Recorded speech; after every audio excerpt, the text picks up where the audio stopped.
Hello, everybody. This is Joe Moore. Hope you're doing amazing on this Wednesday. It's about 1:45 here, Mountain Time, roughly speaking, on Wednesday, June 4. And I wanted to let y'all know about a few things I've been tracking. So yeah, over I don't know, maybe since 2001, I started paying attention to digital security in a pretty serious way.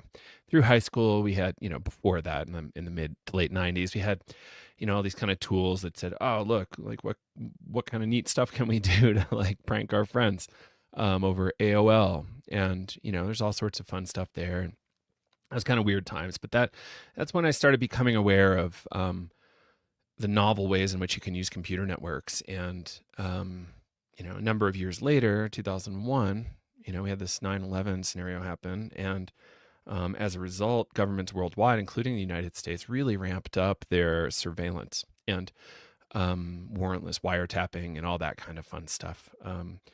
What I'm kind of my point here is that over the last couple decades, your digital rights, your privacy, your security have all been radically eroded online. Sure, Microsoft keeps coming out with patches. Mac still tells you can't get viruses, things like that. I don't super buy it. There's a lot of reasons not to buy it, and really, people need to be secure. People need to understand that if they're wanting open and honest and meaningful conversation over the internet, we need to know that we're safe. And a lot of us in the psychedelic arena are activists. We're literally going up against big moneyed interests, including government organizations, and saying we can't have you, you know, watching our material as we're trying to combat you. Um, there's a lot of reasons for that. You know, if we want to go into some dark rabbit holes, we look into the FBI COINTELPRO program. We look at kind of illegal actions against Black Panthers and many other organizations.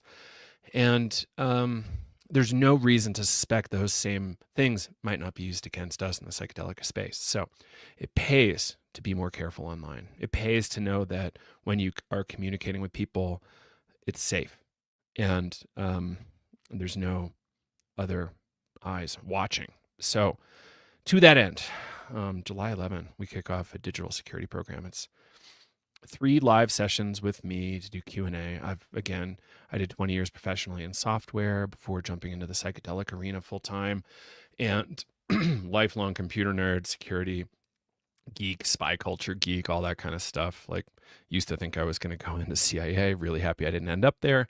And yeah, we just really, as a community, need to protect ourselves and each other. And whenever we send somebody something, there's a chance that that something could be used against us in some way. So I think it's really important that we all upskill and learn how to be safe online. It's really, really important that we don't give the other side ammo to be used against us. And, um, should think about this, for instance, like, okay, so you have a bunch of people with PTSD, they want to heal, traditional options haven't worked for them, they could choose to leave the country and do this legally. Other people choose to travel to a decriminalized jurisdiction like Ann Arbor, Michigan, or Denver, Colorado, which the law has changed recently, and or just the state of Colorado, and or access a regulated access program like in Colorado or Oregon. So there's a lot of different angles in which we could access these things, but it's not purely 100% legal, right? Because you're still breaking some federal laws. To that end, we really think that folks should get more education on digital security and staying safe online. So, yeah, there's we'll go into everything about like the Telegram versus Signal discussion, what other platforms might be good, what other tools might secure conversations better. What kind of operating systems beyond Windows or Mac might you look at? What kind of devices like Apple versus, so iPhone versus Android? How do you be secure on those?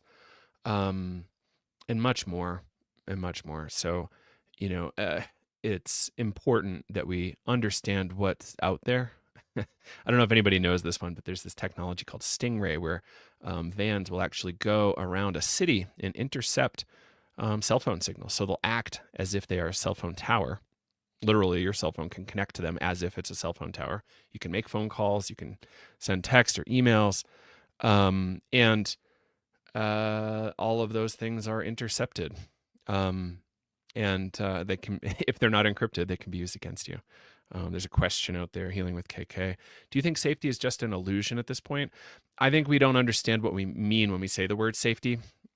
Like there's this concept of nerfing the world.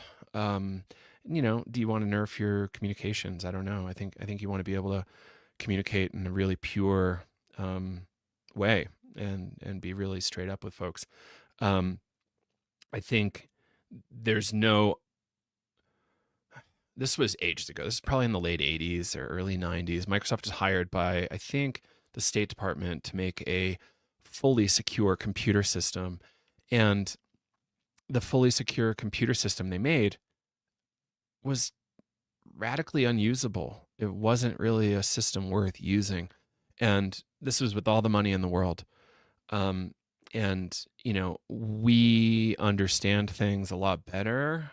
And if you look at organizations that are being secure, there's organizations out there that have been around for a long time and have not had their materials intercepted in a way that has shut down their organizations. And that's due to good operational security and understanding how to operate in these ways. And, yes, it's really difficult when you look at it before you get started. It's not so difficult over time to be safer, and think about like the Northwest activists trying to preserve old growth forest, which is super important. Those folks definitely were abused by the FBI. There's some really interesting COINTELPRO stories there where FBI probably hurt people. It was ruled illegal, and I think they kept doing it anyway. Not awesome, FBI. And how can we all just make sure our footprint is small enough that they don't really care? We're being activists. We're trying to change the laws. We're trying to heal people. How do we do that in a way that doesn't expose us to as much risk as it could? I know there's communities out there that they're barely even paywalled. You might pay $2 to get in there or something. And people are just openly discussing this stuff. Oh yeah, mail me some mushrooms in Alabama. Like, that's not okay to do. That's really going to get you in trouble, or could. Admitting to crime on the internet is just outrageous, and you really shouldn't be doing that in a way that people can see it, but people are doing it all the time. There's these signal groups that there's like 300 people in, and people are having very interesting conversations, but often incriminating. There's Facebook groups where people do it. There's even electronic healthcare record systems where people are actually tracking all sorts of illicit behavior.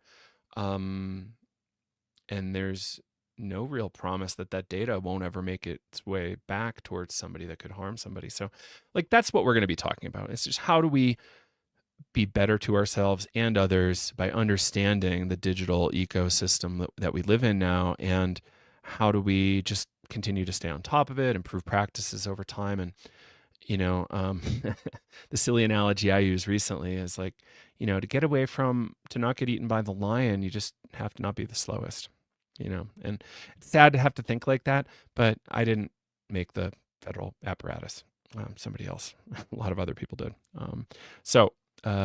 If we had an ideal government, we wouldn't have to worry about this. We don't have that. So as a result, we do have to take care of each other. So again, June 11, we kick off our digital security program. Learn more over at psychedeliceducationcenter.com. You'll see a bunch more about this on our socials and our email list over the next few weeks. So stay tuned. Hope to see some of you there. It's only $50. A lot of pre-recorded material along with the 3 live supported classes. So please check that out. Hope to see you there. Stay safe online, everybody. Joe Moore signing off. Till next time.